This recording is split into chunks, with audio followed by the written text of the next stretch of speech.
नमस्कार प्रिय मित्रों, प्रस्तुत हुआ आज आपके समक्ष ज्योतिष के अंतर्गत पूर्व में प्रसारित राहु केतु राशि परिवर्तन के शेष भाग को लेकर। पूर्व के 2 भागों में हमने मेष राशि से लेकर कन्या राशि तक की चर्चा हमने की थी। आज के इस भाग में हम 4 राशियों की चर्चा करने वाले हैं। तुला राशि, वृश्चिक राशि, धनु राशि और मकर राशि। हमारी शेष 2 राशियाँ रह जाएगी, कुंभ राशि और मीन राशि। उसकी चर्चा हम हमारे अगले भाग में करेंगे। तो आइए बिना विलंब के हम इस कार्यक्रम को प्रारंभ करते हैं। प्रारंभ करने से पूर्व आपको मैं ये चीज़ बता देता हूँ कि जिस व्यक्ति की, जिस जातक अथवा जातिका की जन्म पत्रिका में राहु और केतु अगर अच्छी स्थिति में है तो उन्हें इस गोचर का भरपूर और अच्छा सुख उनको मिलने वाला है। और जिन जातक अथवा जातिकाओं की जन्म पत्रिका में राहु और केतु अच्छी स्थिति में नहीं है, पहले से ही खराब स्थिति में है, तो उन्हें थोड़ा सा सावधान होने की आवश्यकता है। दूसरी बात ये कि यदि आपके जन्म पत्रिका में राहु और केतु शुभ राशि में विराजमान है और उस राशि का स्वामी ग्रह जो भी है अगर अच्छी स्थिति में है, तो ये भी एक आपके लिए प्लस पॉइंट और अच्छी बात होने वाली है। तो आइए बिना विलंब के हम इस कार्यक्रम को प्रारंभ करते हैं। राशियों के क्रम में 7वीं राशि हम आज लेंगे तुला राशि। तो तुला राशि वालों के लिए यह राहु और केतु का गोचर कैसे होने वाला है, 1.5 वर्ष 18 माह आपके लिए कैसे व्यतीत होने वाले हैं। राहु देव आपकी राशि से सप्तम भाव में मेष राशि में गोचर करेंगे और लग्न में तुला राशि में केतु देव का संचरण होने वाला है। तो तुला राशि वाले आपके सप्तम भाव में गोचर करेंगे राहु देव। सप्तम भाव हमारा दाम्पत्य का होता है, वैवाहिक जीवन का होता है, साझेदारी का होता है, डेली इनकम का होता है, व्यापार इत्यादि का भी हम विचार यहाँ से कर सकते हैं। यदि आप वैवाहिक जीवन में हैं तो आप सावधान हो जाइए, क्योंकि आपके लाइफ पार्टनर के साथ मतभेद होने की स्थिति इस बार निर्मित होती है।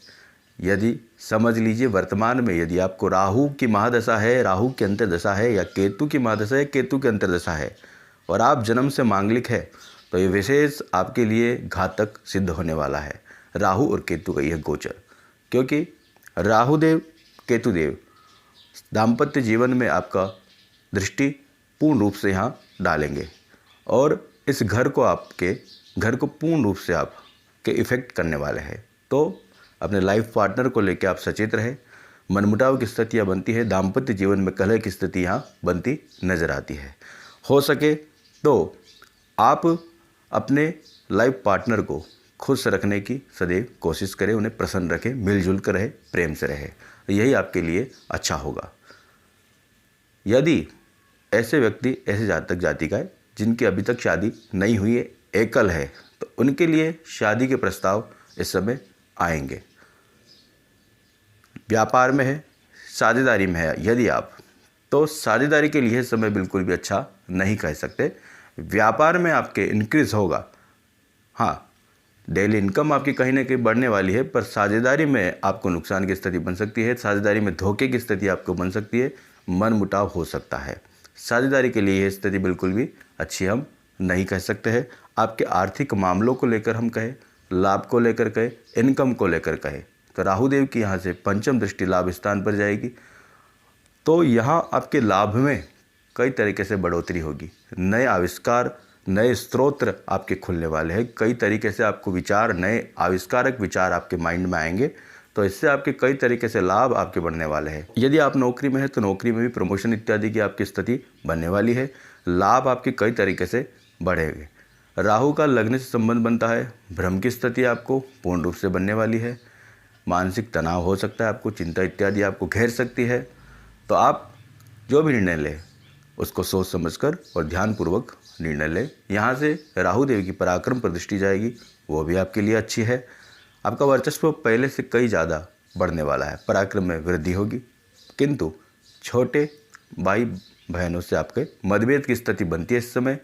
तो भाइयों और बहनों से विशेष मधुर संबंध आप बना के रखने वाले हैं, क्योंकि ये आपको ज़रूरी है। सावधानियाँ बेहद आपको ज़रूरी है। केतुदेव लग्न में बैठे हैं, निर्णय लेने में आपको कठिनाई का महसूस हो सकता है, कठिनाई हो सकती है, तो निर्णय आप सोच समझ कर ले। दाम्पत्य जीवन में अपने लाइफ पार्टनर के साथ आप मधुर संबंध बना के रखें, अन्यथा आपको यहाँ वैवाहिक जीवन में कलहपूर्ण और तनावपूर्ण की स्थिति देखने को मिल सकती है। संतान पक्ष से किसी तरह की आपको चिंता आ सकती है। और यदि आप कोई भी विद्यार्थी वर्ग है, शिक्षा वगैरह यदि तैयारी कर रहा है कोई अच्छी, तो उसे भी कहीं ना कहीं शिक्षा में बाधा की स्थिति देखने को मिल सकती है। पिता से मतभेद की स्थिति आपकी बनेगी, किंतु पहले से कई अत्यधिक आपकी अध्यात्म में, धर्म में रुचि बढ़ेगी, यह निश्चित है। और यहाँ आपके एक चीज़ मैं और बता दूँ कि व्यापार की स्थिति में यदि देखें हम, तो हो सकता है व्यापार में आप अभी वर्तमान में यदि व्यापार में है तो आप नए विचारों के साथ कुछ नया करने की आप चाह रखेंगे मन में।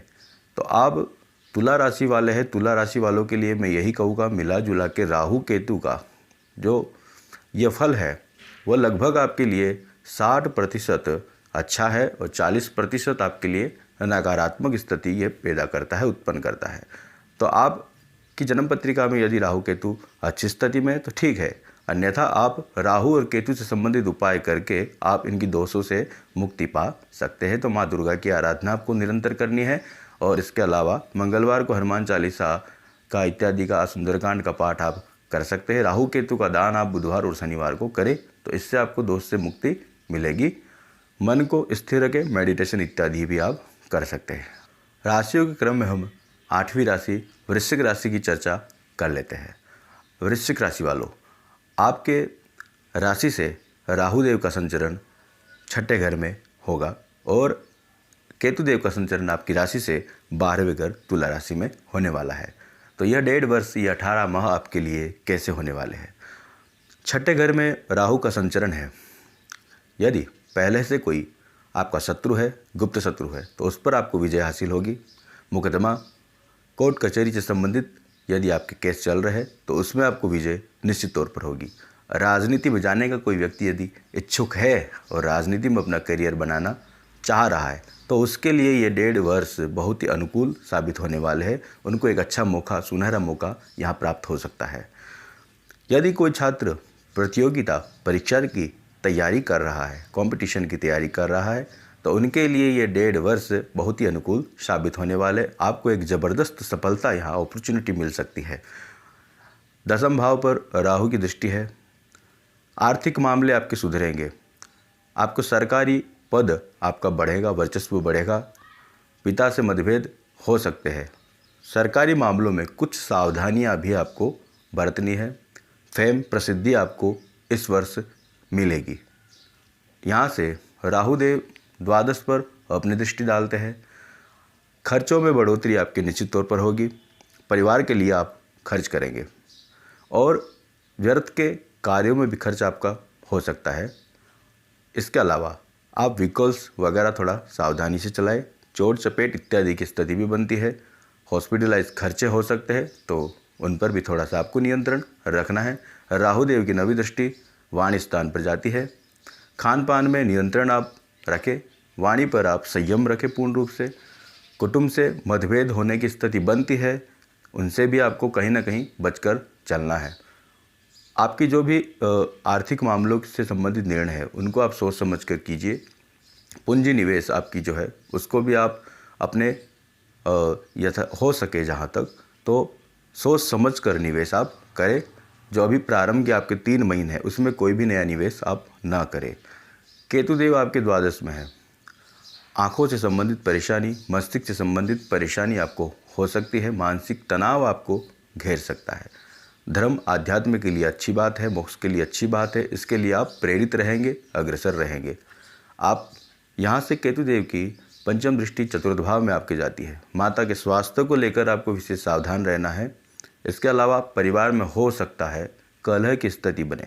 परिवार में किसी भी मामले को लेकर आपको हो सकता है कि कहीं भी तनावपूर्ण स्थिति यदि आपको दिखती है तो वहाँ आपको परिवार में सामंजस्य बनाकर चलना है। ज़मीन से जुड़े मैटर, प्रॉपर्टी से संबंधित आपको जो भी निर्णय है उसमें सोच समझकर निर्णय लेना है, क्योंकि इसमें आपको यहाँ नुकसान की स्थिति बनती है। शत्रुओं पर पूर्ण रूप से आपको विजय मिलेगी। मैंने कहा स्वास्थ्य का आपको पूर्ण रूप से ध्यान रखना है। कोई पीएचडी कर रहा है और इसके अलावा कोई भी हाई लेवल की कोई एजुकेशन से संबंधित कोई भी पढ़ाई लिखाई करता है तो उसके लिए अच्छी बात है। पीएचडी वगैरह करने वाले बच्चों के लिए अच्छी बात है, आप कर सकते हैं। तंत्र मंत्र में आपका, गूढ़ रहस्यों में, ज्ञान में, इनमें इत्यादि आध्यात्मिक चीज़ों में आपका इस बार रुचि आपके अत्यधिक पहले से कई ज़्यादा बढ़ने वाली है। तो यहाँ वृश्चिक राशि वालों की हम बात करें तो काफ़ी पहले से काफ़ी कुछ अच्छा और श्रेष्ठ इनको मिलने वाला है। 70% मामलों में आपको अच्छे और बढ़िया स्थिति आपको देने वाले हैं। व्यापार में भी ये वृद्धि कराएंगे, लाभ में भी आपकी ये वृद्धि कराने वाले हैं। पराक्रम वर्चस्व आपका स्थापित करेंगे, आपको पहले से कई ज़्यादा पॉपुलरिटी मिलने वाली है। तो राहु देव और केतु देव का ये संचरण आपके लिए बेहद और अच्छा होने वाला है। आइए राशियों के क्रम में हम 9वीं राशि धनु राशि की चर्चा करते हैं।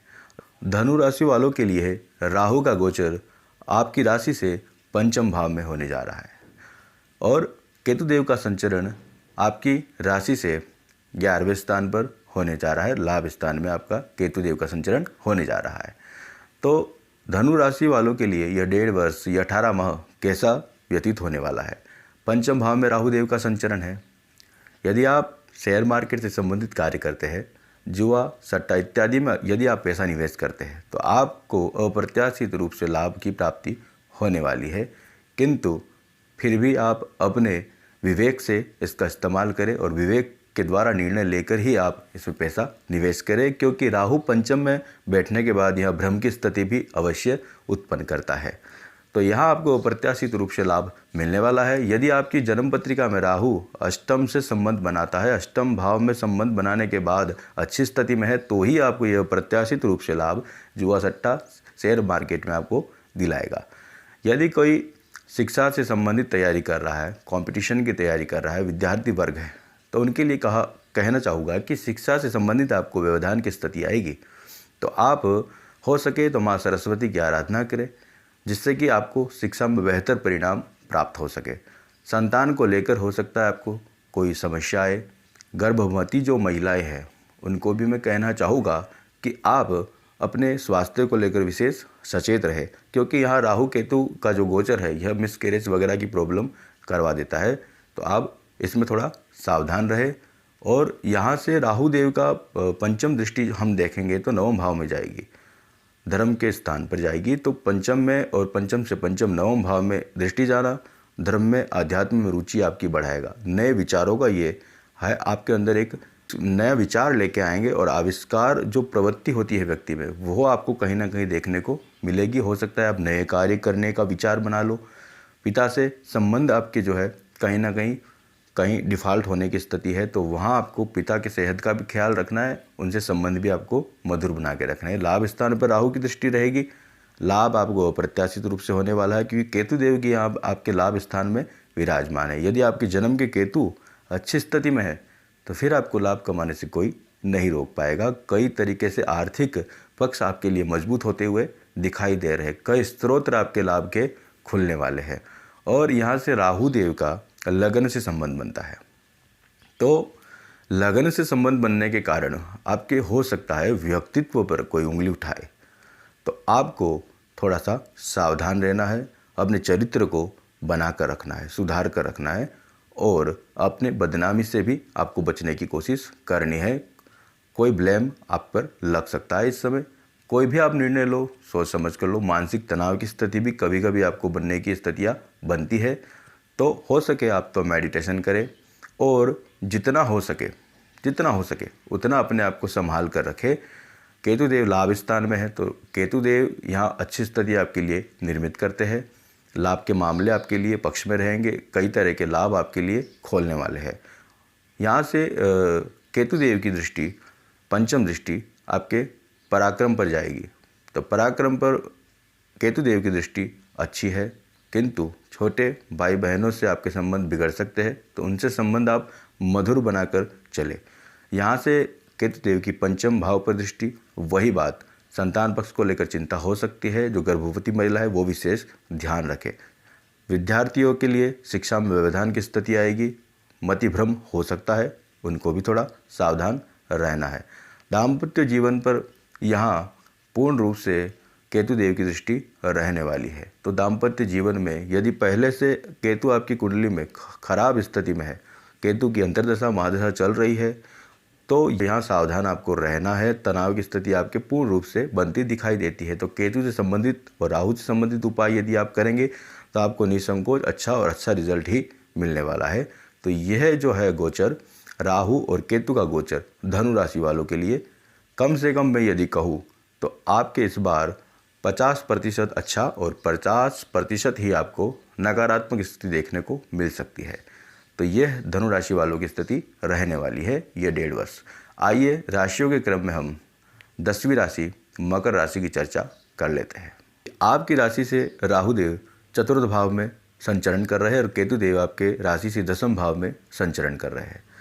राहु देव का चतुर्थ भाव में संचरण पारिवारिक मामलों को लेकर बेहद तनावपूर्ण वाली स्थिति आपको देखने को मिलेगी।